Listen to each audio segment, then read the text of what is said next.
Hello and welcome to this EE328 lecture video on discrete time systems.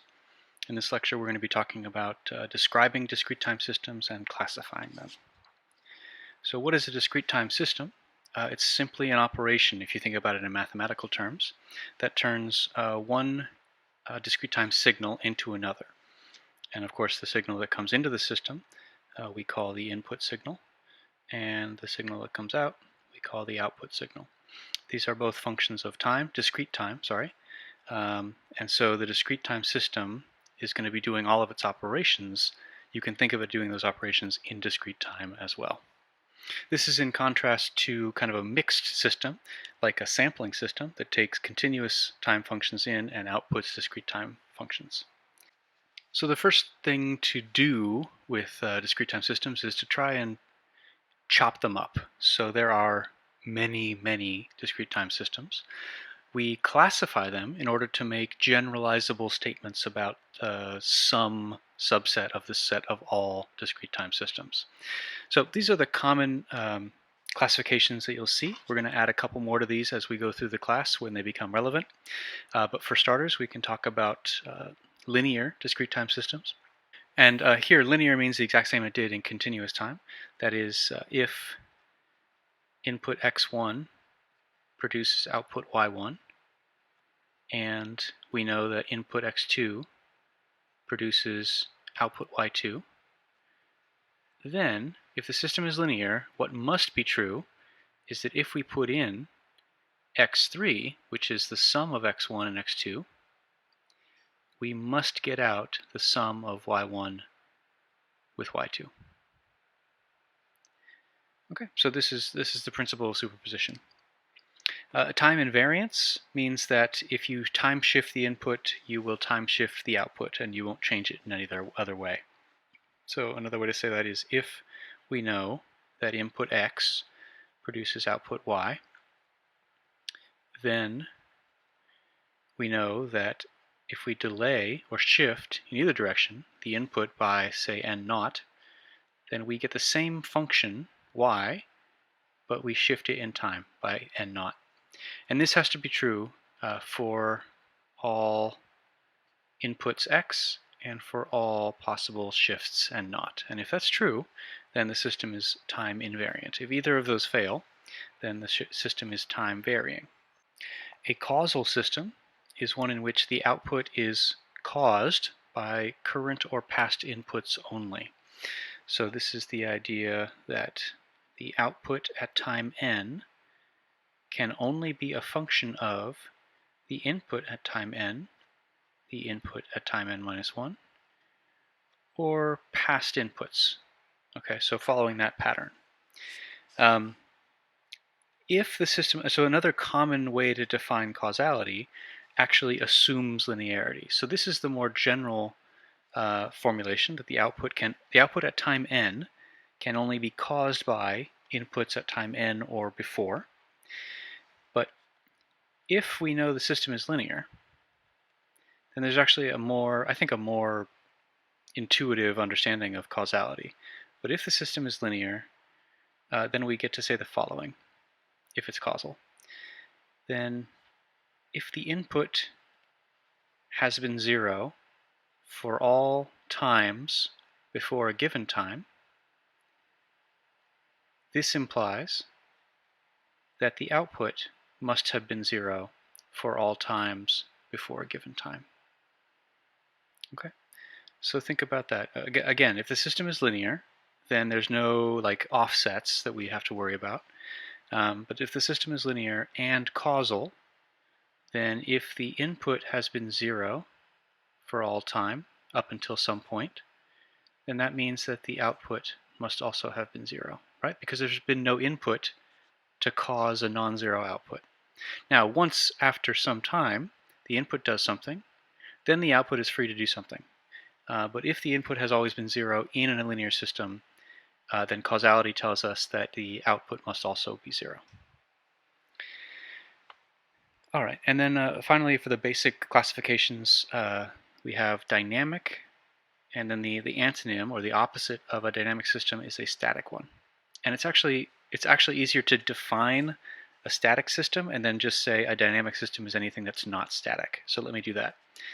A static system is one in which the output depends on the current input only.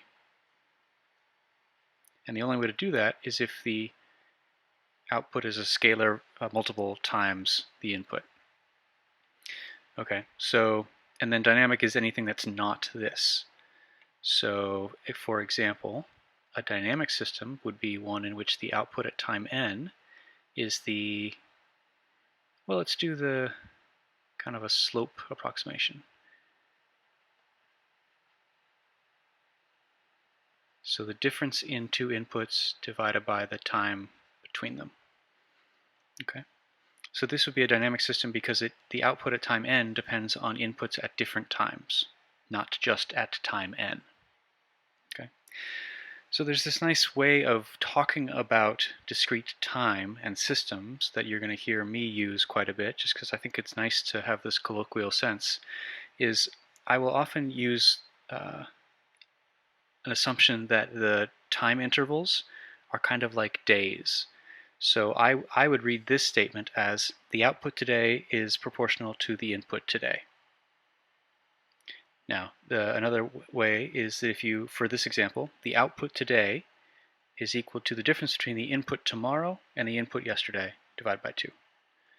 Okay, so this is more relevant in discrete time systems than it is in continuous time systems because there's not really a notion of the next time instance in continuous time systems.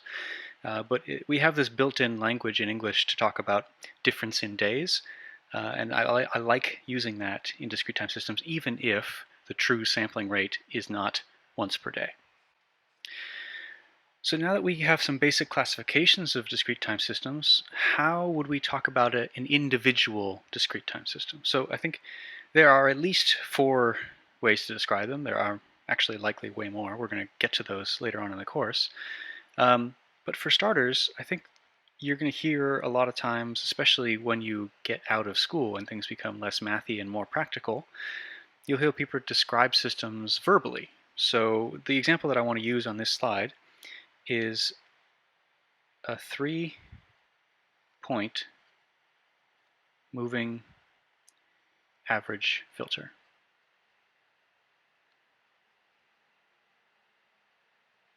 If we are designing some kind of algorithm and I need a moving average filter, I might say, hey, let's implement a 3-point moving average filter. Okay.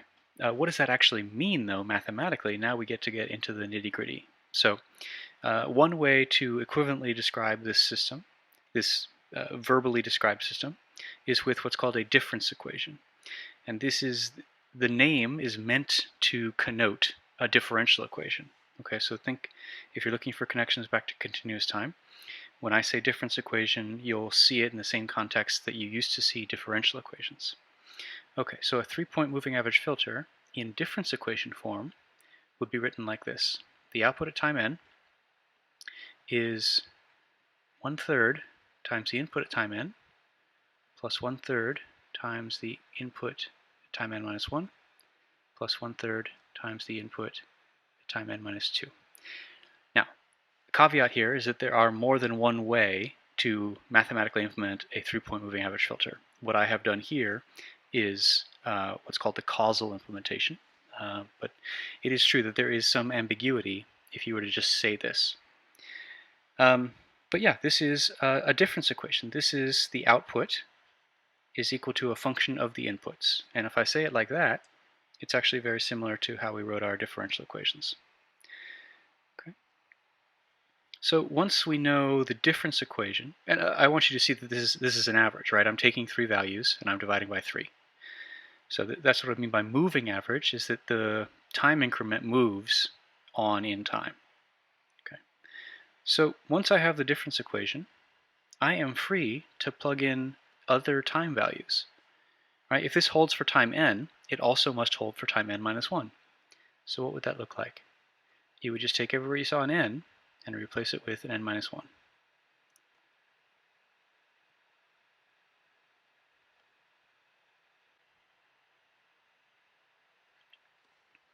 And the reason that I point this out is because I want you to see that there there's an opportunity to nest here. There's an opportunity to nest or recurse because I see some terms in common between these two lines.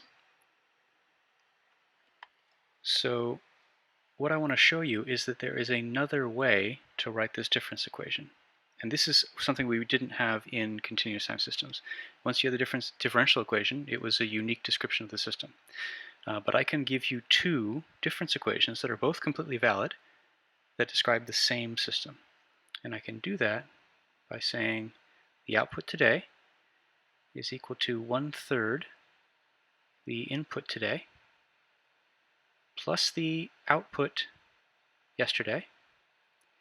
But that means we get an extra copy of this, so I have to subtract off 1/3 the input from 3 days ago. Okay, so I noticed that these two underlined terms were present in the output yesterday, but by doing that I incorporated an extra term that I had to subtract off. So what we've got here are two descriptions of the same system. One is a non-recursive description. It's non-recursive because the output at time n doesn't depend on the prior outputs. And this system in particular is a little strange because it has both a non-recursive and a recursive formulation. This formulation on the right is recursive because the output today depends in part on the output previously. Let's talk about how these two descriptions, these two difference equations, map to block diagrams. So in discrete time systems, your common block diagram elements are going to be things that look like little op amps. We call those gain blocks. They're going to be things that look like summing junctions. We call those summing junctions. And there are going to be delays. And those get a box, and inside the box we put the z to the -1 operator. And why z to the -1? I don't actually know why that symbol, but the fact that it is to the -1 will make sense in a couple weeks, I promise. But for now, every time delay is represented by passing a signal through a delay block. So this is a delay block, this is a summer, and this is a scaling gain. Okay, so to start a block diagram, you usually just start with x of n. You get that signal for free, and that comes in. For our case, we can pass one copy of it through a gain block of 1/3. So I'm looking at this equation right now. And then I'm going to pick off another copy, and I'm going to pass that through a delay because I need this term. That delayed term, x, so this signal right here is x of n-1. That is also scaled by 1/3. And we're going to delay once more to get x of n-2 and scale that, in this particular case, by the exact same scalar, 1/3. And then we come up here, we add those, and then we add those. The result of which, algebraically, is y of n. Okay, so this is a pretty standard block diagram for a non-recursive system or a non-recursive filter, if you like. I think the more interesting case is when you block diagram a recursive filter. So now I'm looking over here. Remember, this is the same system, but I have a different difference equation, so it will give me a different but equivalent block diagram. Again, start with x of n, and it comes in and it gets scaled by 1/3. And we'll deal with you later. We also have an x that's delayed by 3.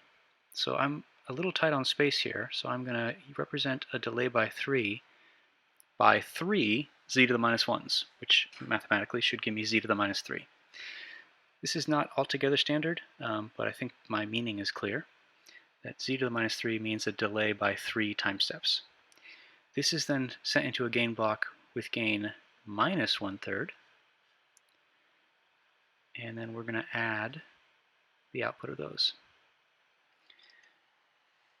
Okay, so what we have here is not quite the output, but it's almost the output. So I'm going to kind of skip a little bit because I need to delay the output, right? I have y of n now, and if I were to delay y of n, then I would get y of n minus 1, which I need to add to 1/3 x of n and negative 1/3 x of n minus 3. Okay, so this is characteristic of a recursive filter. You have this feedback element where the output is fed back into some delay blocks and then added in, or subtracted sometimes. Okay, so another way to describe a discrete time system is to, particularly an LTI discrete time system, is to simply tell me its impulse response. So for this, all we do is we let the input be the unit pulse or unit impulse. Amberdar uses the delta, lowercase delta here, but Navi uses lowercase d. And all I mean is the signal, the discrete time signal, that is 0 everywhere except 0, and at 0 it takes a value of 1. Okay, so this is what I mean by a unit impulse in discrete time. Let the input be that signal. Whatever comes out of this system has to be the impulse response, right? It's the output in response to an impulse. So for us, we actually have an expression that tells us the output due to any input, which means it has to tell us the output due to this input. So this is 1/3 d of n plus 1/3 d of n minus 1 plus 1/3 d of n minus 2.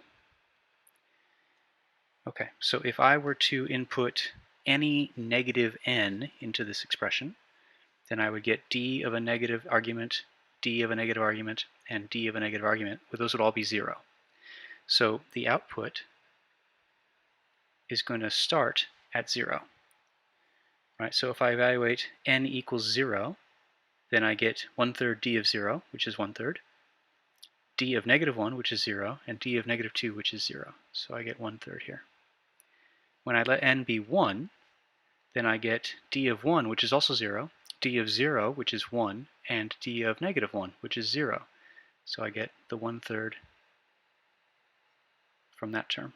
And when I let n be 2, this term, the first term goes to 0, the second term goes to 0, and the last term is non-zero. And that's it. Right? So this is actually an important result, important generalizable result, that when you have a non-recursive filter or non-recursive system, the impulse response is finite duration. That is, it is only a finite list of numbers. It does not go on forever. So this is an example of what's called a finite impulse response.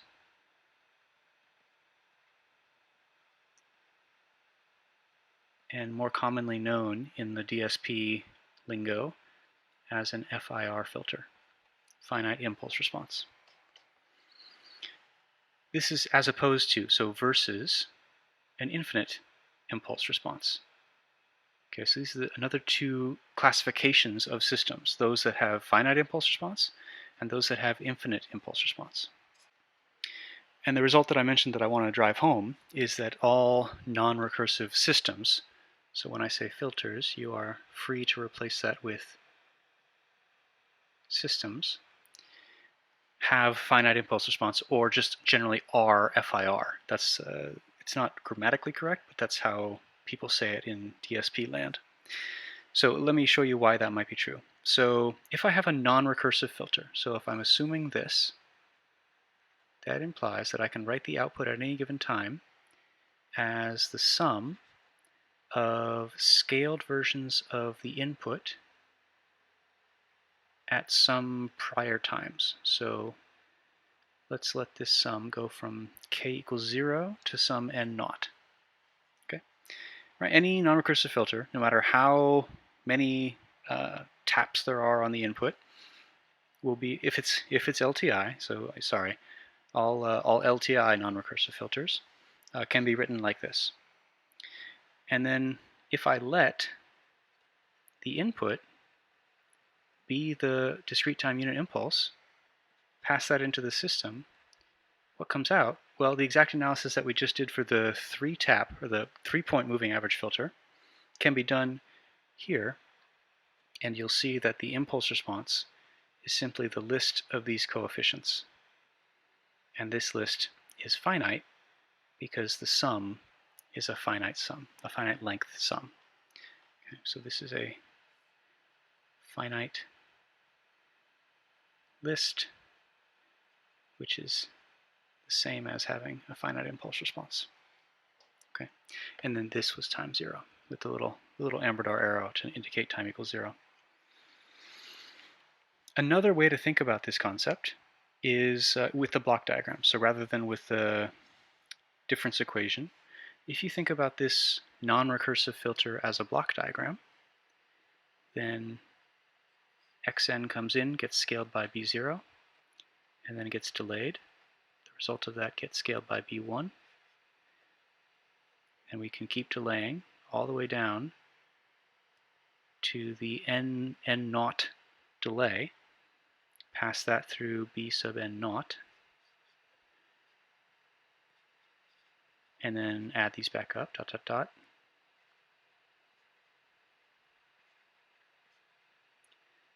Right, this is the general form of the block diagram for a non-recursive filter.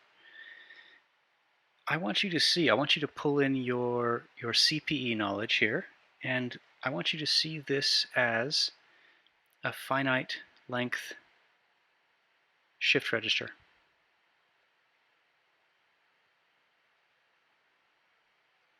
Right, so if I put 1 bit into here, then it's going to go through this delay chain, which I'd like you to think of as a shift register. It's going to get propagated through this shift register, and then at the end, there is a termination, right? Because that bit will eventually pass through every element in the shift register, and then it'll be gone. And so that means that this output, if the input is a single bit, or a single blip, if you like, then the echoes, or the results of that blip, will only last a finite amount of time, because it will only last in the system for a finite number of time steps. Okay. Let's see, what else? The opposite is, and this is a bummer, it's only usually true. So we said the main result on this slide is that non-recursives are always FIR. Recursive filters are usually IIR, and I have to have this wiggle word in there because of what we did on the previous slide, right? That moving average filter was both non-recursive and recursive. So I can't tell you that recursive filters are always IIR because I just showed you a recursive filter, that 3-point moving average filter, that had a finite impulse response. But it turns out that if you're not talking about moving average filters and you have a recursive structure, then you're likely to get an IIR, an infinite impulse response. Okay, so now that we've classified some systems and we've learned how to describe them, let's analyze them. And this is what, honestly, this is what most of this class is going to be on. It's different ways to analyze and then eventually design discrete time systems. So our very first way is called analysis by recursion. And this is fitting that it's our first way because it's actually, you didn't have this in continuous time. So this is, as a side note, this is not relevant in continuous time systems. And the reason why I hope will become clear in a moment. But there's no point in incrementing time in continuous time systems because you'll never get anywhere because the time axis is so dense. But yeah, to explain the method of recursion, I want to walk you through an example. And so the example system is one whose output at time n is a scalar value times the output at time n minus 1, plus a scalar value times some input. And for our case, let's let the input be a unit step. Okay, so think about this as if it were x of n, and I'm then telling you we're going to let the input be a unit step. Okay, so the general approach to solution by recursion is to just start going through the times. We know the input is 0 for times less than 0, so it's okay to start here at time equals 0. Okay, so you just plug in everywhere you see an n, you plug in 0, and right away we have a problem because we don't know what this number is. Nowhere on the page are we told what y of -1 is. And I bring this up because I want you to see that in order to fully solve this problem, we need to know something about what the system was doing before the input was applied. And I'm using that language specifically because I want you to think of initial conditions. Now, in continuous time, those are things like y of 0, y prime of 0, y double prime of 0. Or if you want to get Laplace, y of 0 minus, y prime of 0 minus, y double prime of 0 minus. None of those things make, well, very few of those things make sense in discrete time. Principally, there's no notion of derivative in discrete time, right? How would you even go and think about the slope of a set of lollipops like that? So instead of counting initial conditions as higher order derivatives, in discrete time, we count initial conditions as times before 0. So think about this not as a question mark, but as an initial condition that needs to be specified. And so for our example, let's make things simple and specify it to be 0.